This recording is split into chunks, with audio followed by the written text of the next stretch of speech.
Thank you for attending this presentation. Very much appreciated. I won't keep you. I think the next one is lunch.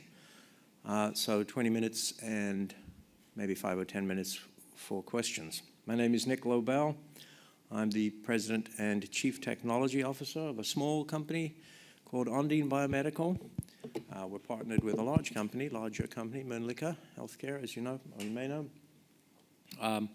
I came all the way from Seattle, Washington for this, so really appreciate your attendance.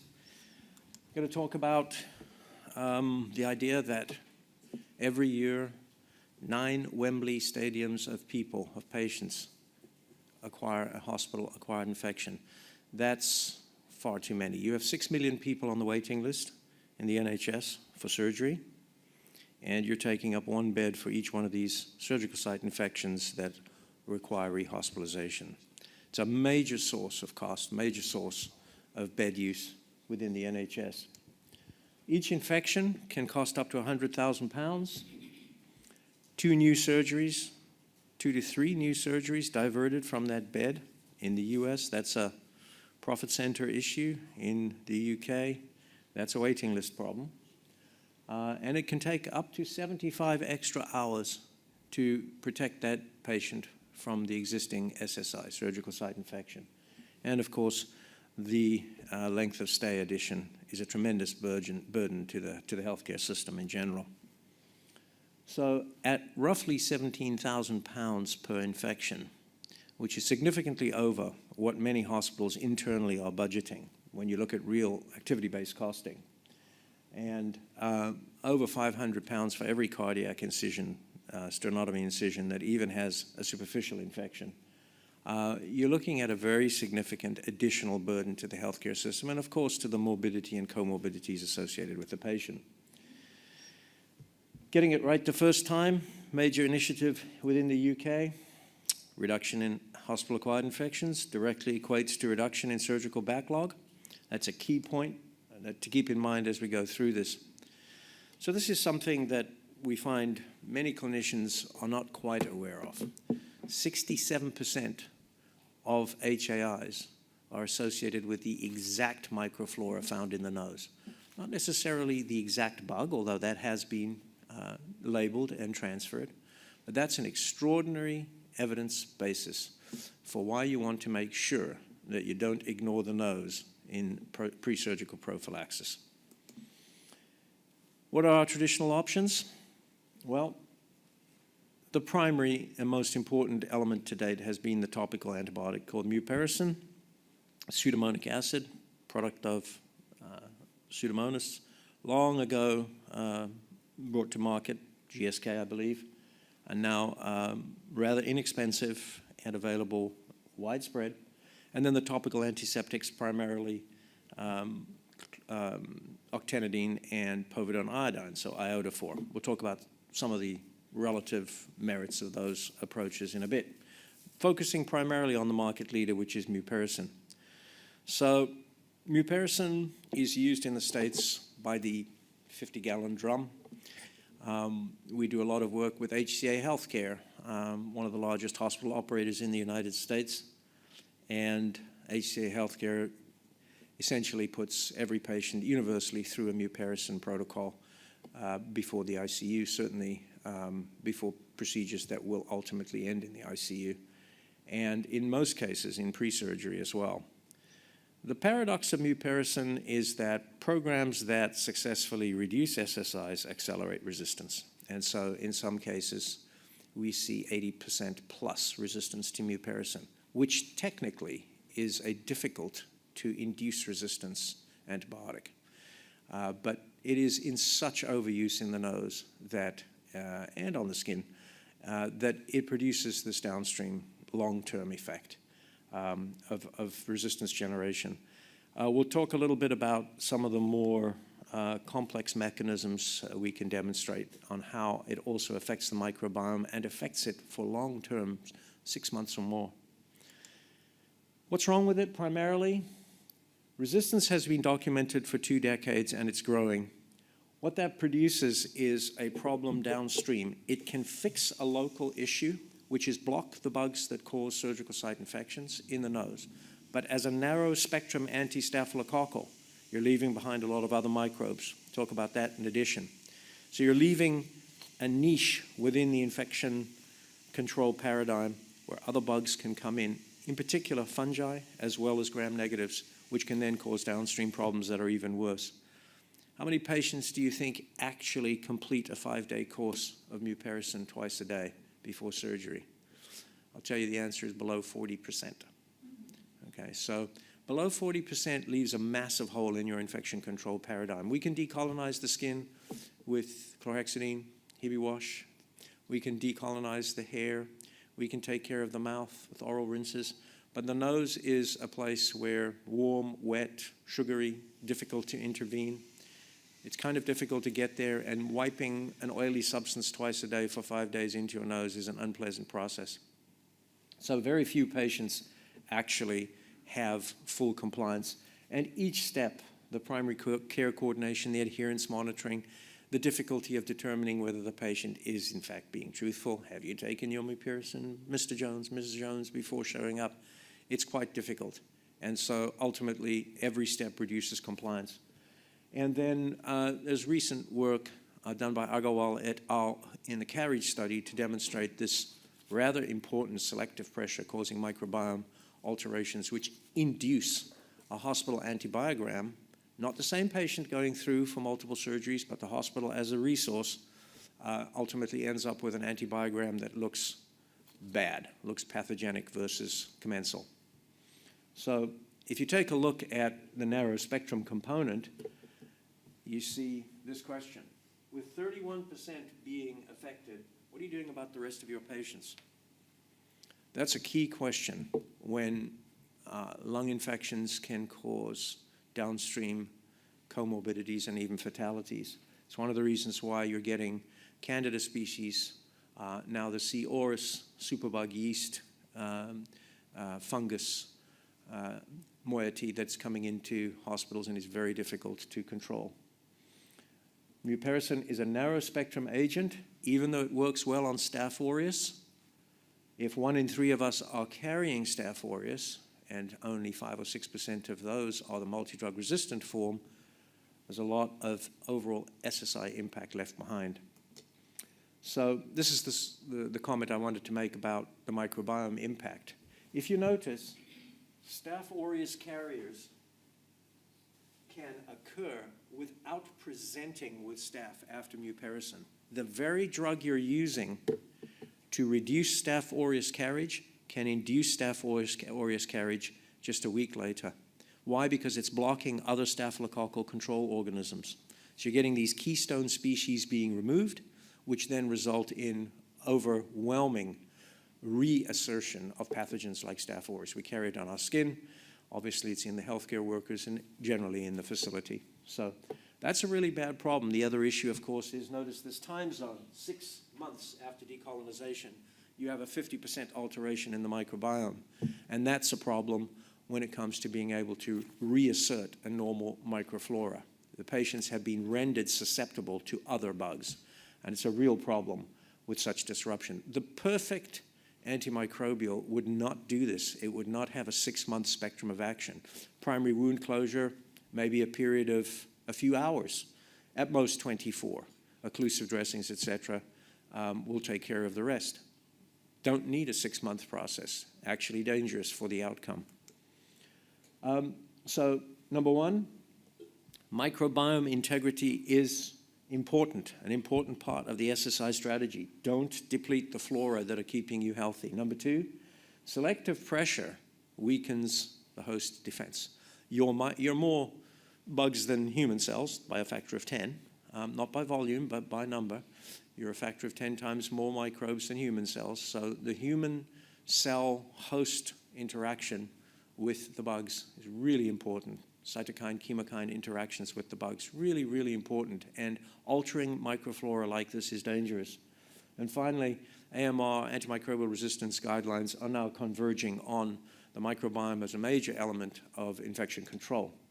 So what's ideal is a new technique, which we pioneered now probably 15, almost 20 years ago, been used in Canada extensively, now being sold in the UK and expanding into Europe and other countries.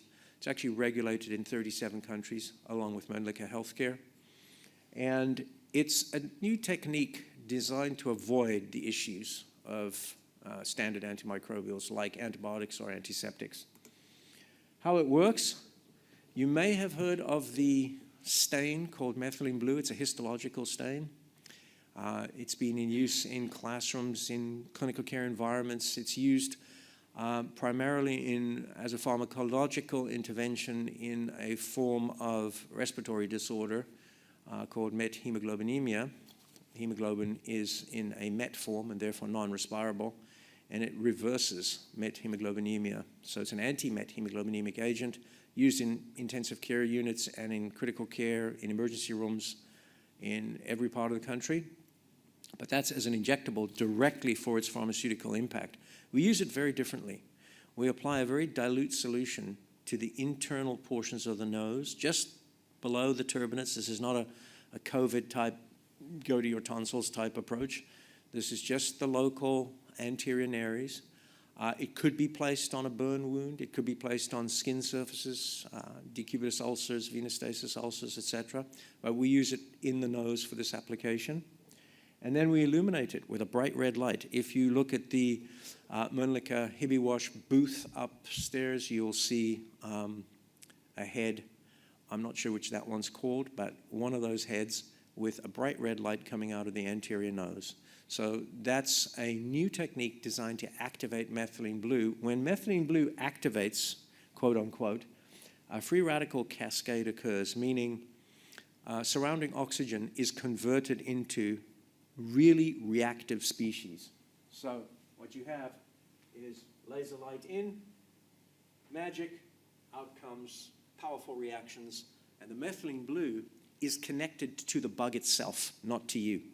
Methylene blue is a histological stain. It stains the microbes. It stains these negatively charged moieties chemistries on the surface of these bugs.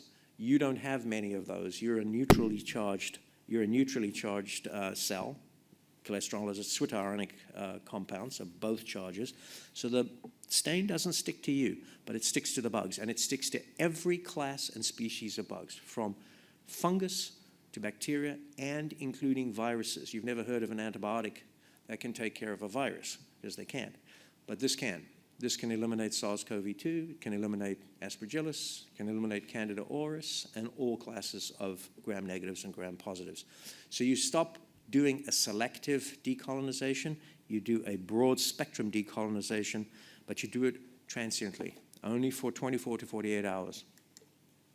So just to summarize, you apply the photosensitizer stain, the light activates the photosensitizer, and 2 or 3 minutes later, you're clean. The patient is blocked, ready to go into surgery. And if you were in Vancouver General this morning, or any one of the 50-odd hospitals using it today, you'd have patients in the pre-op holding area being prepped by nursing staff, infection control professionals, delegated clinicians, LPNs, etc., who are prepping the patients with a quick swab, breaks open, quick swab of the sensitizer, and then the light for 2 minutes. We double up the therapy just to make certain that we've got you fully decolonized before surgery. But imagine you've got an emergent situation with trauma, accident victims. Very difficult to do a 5-day course of mupirocin before a patient goes into a surgery. So really useful to be able to have a stat decolonizing agent, and equally useful that it's a nursing staff who does it so that you don't leave it to patients for compliance. That's a really important component of the process. Rapidly lethal, so in the lab, 20 to 60 seconds. This is a picture of a transmission electron micrograph courtesy of Mike Wilson at University College London, where the technology originated. You can see how originally good-looking bugs, in this case an oral bug, Porphyromonas gingivalis, looks essentially like a high-level bleach has been poured on them, and then the bugs have exploded. It really just tears up the membranes, and they're dead in just a few seconds. This is what it looks like when a patient comes out of a clinic with a resistant, mupirocin-resistant isolate. So that would be multi-drug resistant staph, streaked on a plate and then incubated for 24 hours. What you see is a plate that is full of staph, which the hospital believes isn't resident in the patient, right? So that patient's gone through 5-day course of therapy, and they're coming in lousy with staph, breathing it on themselves, breathing it on the healthcare worker, breathing it on the facility, and causing the downstream SSI problem that we looked at in the first few slides. You can take Steriwave and apply it on that same plate and blow up that staph directly. You can write your name in that staph plate. It's that powerful. You can take genetically engineered multi-drug and XDR level bugs to which there are no known approaches whatsoever. No vancomycin approach, nothing. And you can reduce them to zero just the same as any other microbe, because this is not working on an antibiotic modality. This is not interfering with cell wall synthesis or DNA mechanisms. This just tears holes in the membrane, and when the light's off, the killing action ceases. If you look at povidone iodine, iodophor, which is commonly used outside of mupirocin, you'll see that the speed is slow. Before and after, pretty much the same number of bugs in broad spectrum and in staphylococcal plates, versus this technique in staph plates is almost perfectly eliminating the staph in real human patients. So PI works well over time, 6 hours, multiple administrations. If you don't have time, you can't use it. Same thing over 24 hours. You see, starting to see a few colonies show up. We like a 24-hour action spectrum. About half the patients remain decolonized a week, and the remainder are back in 2 weeks. You can see what happens with PI after 24 hours. Significant difference. So iodophor was looked at extensively by the company that I referred to earlier, HCA Healthcare.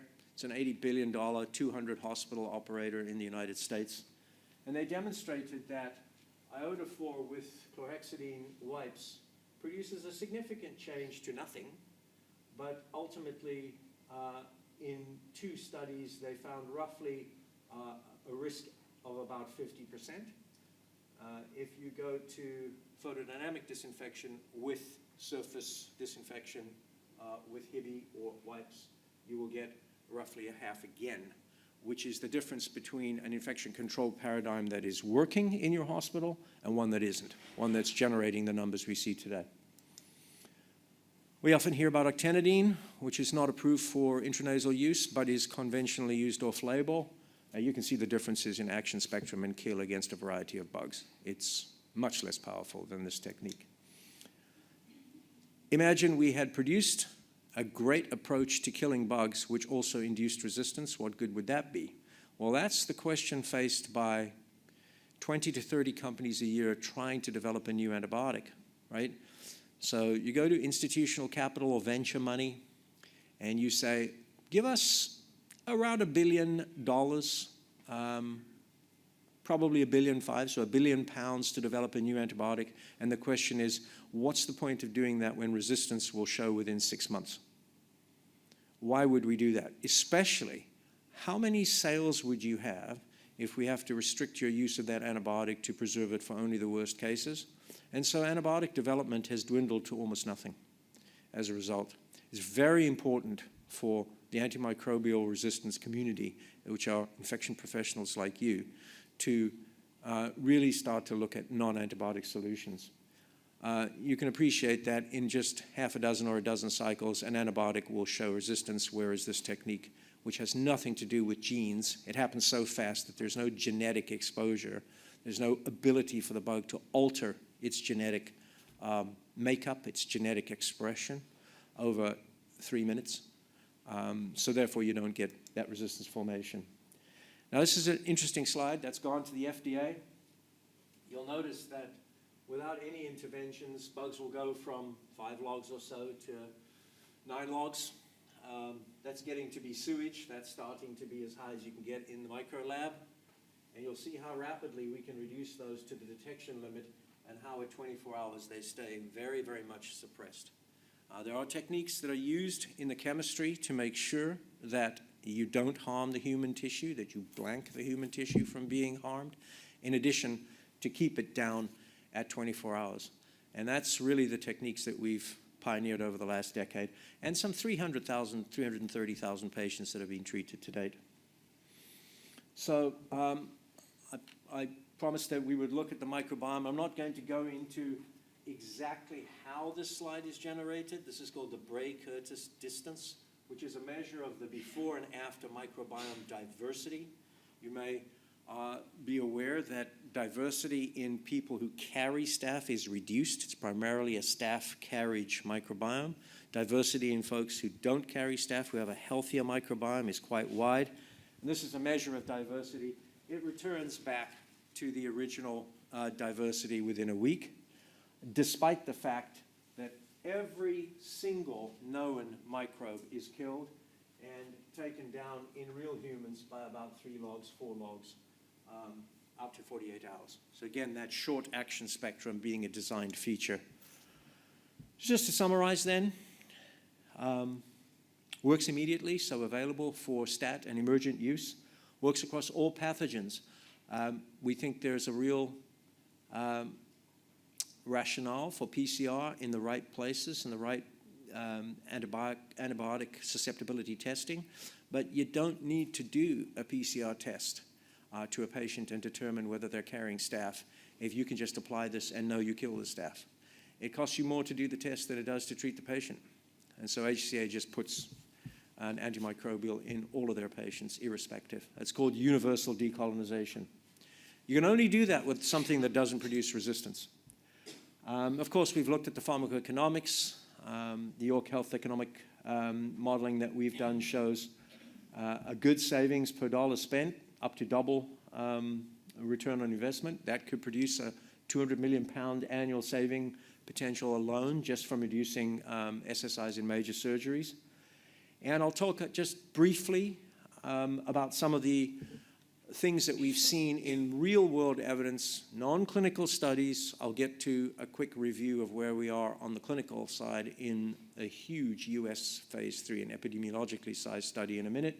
But in hospitals that have deployed this, you see these kinds of infection rate reductions. Roughly half of the infection rate can be removed from using standard of care techniques.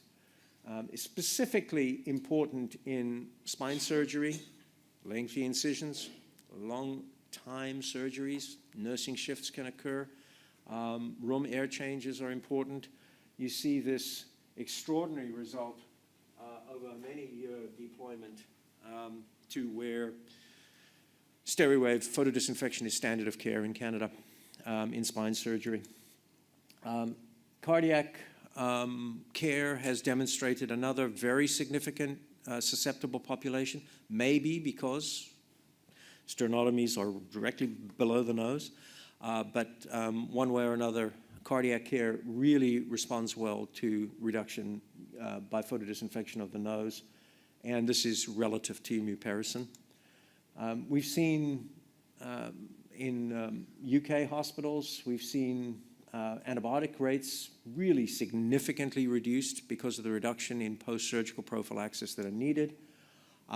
You'll see new information coming out about this that have just been submitted for abstracts and manuscripts, so we can't give you the numbers, but we can tell you they're of the order of 50% with very good p-values, and that's in a variety of just about to be published work, especially in cardiac care and in spine. This is the most recent result from an ICU study, so not pre-surgery. This is directly in ICU. 85% of the patients are intubated, so you're working around hardware in the oropharynx and the nasopharynx, but a significant drop in pneumonia that's just been published in critical care. I mean, you know, the researchers would have been happy with a 10% drop. They found it to be 40, and they correlated that to a highly significant reduction in bacterial burden, specifically of airborne pathogens. VAP reduction in the ICU would take care of the second largest cause of death in a hospital, the first being sepsis. So that would be a really important outcome, and we're going to be doing larger studies there. As I said, there are a lot of hospitals that are now deploying. I'm going to move to the big phase 3 study. You may or may not be interested in it, but it's something that's one of the largest studies in infection control by nasal prophylaxis that has ever been produced outside of HCA. Just by contrast to our 5,000 patient study, which is very large for us. HCA does 700, 800,000 patient studies, so we're not in that league, but 5,000 patients is a lot of patients.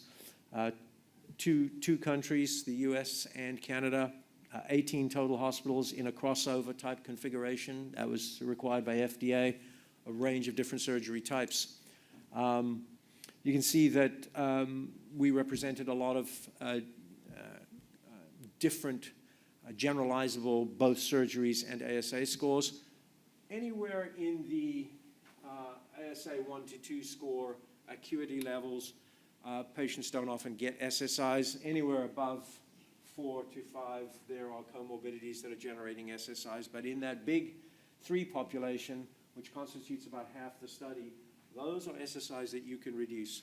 I mean, BMI control, normothermia, diabetes, smoking, making sure that blood loss is minimized. All of the normal approaches to infection control notwithstanding, we can reduce infections by about 50% compared to those standard of cares. The technique works irrespective of the length of surgery, although the longer the length of surgery, the better it works. Almost complete, probably another month or 2 after a year and a half of work. This study would be normally around $300 million to execute. So really significant undertaking. HCA Healthcare undertook most of those costs for us. And we will be producing those results in the next few months, sharing them with Biomedical and the rest of the world. We believe that a bundle approach to infection control is critical, as I'm sure most of the people in this room do. And Hibi wash is a primary component of that. We do not do the skin. We do not have patients coming out blue and walking out of the surgical center, but a little blue ring in the nose, which can be removed by an alcohol wipe, is what you see from us. But together, that is working towards 0 infections, and we would strongly recommend a combined approach. It doesn't just stop in the nose. It goes, as I said, to pre-closure decolonization of the wound itself. We are developing techniques to decolonize endotracheal tubes in situ while in the ICU. We've done 18 patients there with tremendous results. We've looked at decolonization of Foley catheters using a small belt-mounted battery pack that keeps the catheter decolonized every 5 minutes. We can eliminate all bugs on a Foley, and you know how many Foleys infect in long-term care facilities. That number would be 100%. So that's a really interesting approach. Burns and wounds, sinonasal disease, chronic rhinosinusitis. We've looked at periodontitis. There's just any number of places we can go with the technology in the long term. But just to summarize, 1, making sure that the activity is temporary, so we don't affect the microbiome. Making sure that it's broad spectrum, so that we don't cause selective pressure. Obviously, a technique that generates resistance wouldn't be terribly useful. Must be clinically proven to accommodate a group of clinicians such as yourselves. Being rapid means we can get that entire spectrum of patients from the scheduled surgery to the emergent surgery, not relying on the patient to make sure that you're actually taking the therapy. Obviously, something that was difficult to use was more than just a minor application of a light into the nose would be a problem. In many cases, the patient themselves, if they're in a seated or semi-fallow position, will put the light in their nose themselves, take some agency over their own health care. And of course, there has never been any recorded significant adverse event in the 15 years of deployment of the technique. So we like to close by pointing out the strategic alignment with the NHS goals, in particular, reducing the length of stay and admission and readmission rate, which reduces your waiting list. That's really critical because ultimately that all goes to saving costs. And finally, just 3 things worth remembering. 1, fix the denominator first. If your SSI rate is based on inpatient-only surveillance, you're missing a lot of data. And I mean, maybe that slide with its business case is more directed towards North American audiences, but ultimately, we're all in business to protect patients, and missing 2/3 of the data is a bad idea. Ultimately, capturing what is happening post-discharge shows you that you've got factors of 5 times more infections occurring than what you're seeing in the inpatient environment. Mupirocin, the big approach today to nasal disinfection, isn't free. The cost of that $12 to $15 therapy comes up in the hundreds to thousands of dollars of post-acute problems that are occurring. Most importantly, the microbiome strategy, and any effective antimicrobial strategy must accommodate that issue. And finally, we like to say that after 1/3 patients, now a huge phase 3 study, almost complete, and 50 hospitals in active use every day, with more growing by the day, photodisinfection has a credible approach now as a credible alternative to disinfectants and antibiotics in general. Thank you.